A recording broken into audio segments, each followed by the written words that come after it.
I'm Patrick. Welcome to the do's and don'ts of hard drive handling and installation.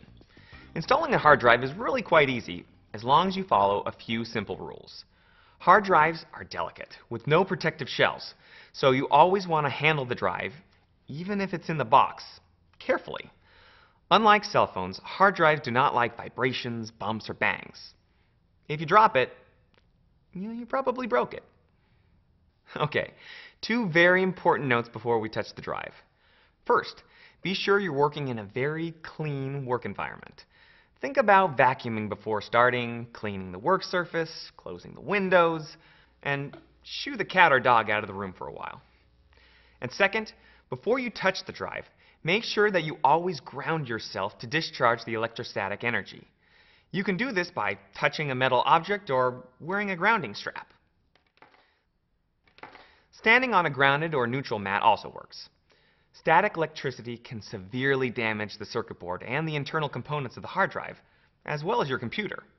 Carefully unwrap and open the box, then slide out the hard drive. Do this close to the tabletop, so if something does slip, it's not going to fall far. Do not remove the drive from the electrostatic discharge bag until you're ready to install the drive into your system. If you purchase multiple drives, do not stack them on top of each other, as this can put pressure on the top of the drive. When you're ready to install the drive, carefully take it out of the ESD bag and place it on top of an ESD surface, or on top of the bag itself. This ensures that the electrostatic energy won't affect the drive. This is a good time to describe what makes up the drive before you place it into its new home. Some of these parts you can see, and others, well, you're just going to have to trust me that they are inside. On the back of the drive, you have a PCBA, or printed circuit board assembly. They come in many colors, and this drive is green.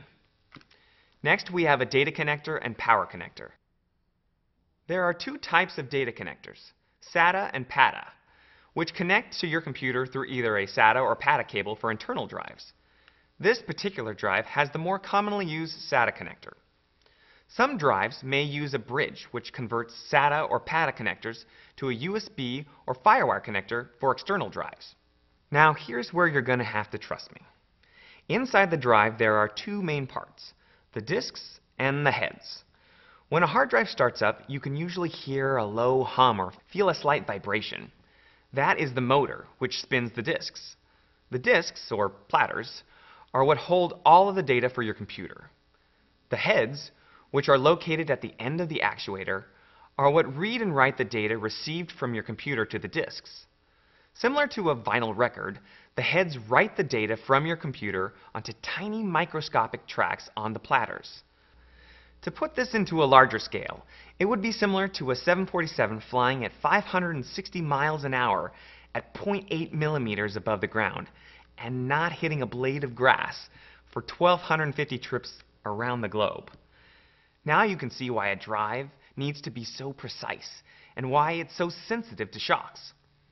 This is quite an amazing piece of work. Treat it well. Now, let's get that hard drive installed into its new home. If your system requires you screw the drive into a bracket before installing it, make sure you do not over-tighten the screws, as this could cause damage. To make sure you don't strip the screws, turn the screws to the left first until you hear the screws click into place, and then turn it to the right to tighten it. Also, make sure you're using the correct screws before installing them. I find the easiest way to do this is to lay the screws out onto a table in the same position that you take them out of your computer. Never apply pressure to the top of the drive or use too much force when installing it into your desktop or notebook system. Be gentle, but firm, and do not force the drive into a space that's too small for it. When attaching cables, be gentle because connectors on drives are delicate and can be damaged or broken with excessive force. And there you have it, a new hard drive successfully installed into your computer. Just remember that the drives are delicate and should always be handled with care. If you have any further questions, please refer to our website at wd.com.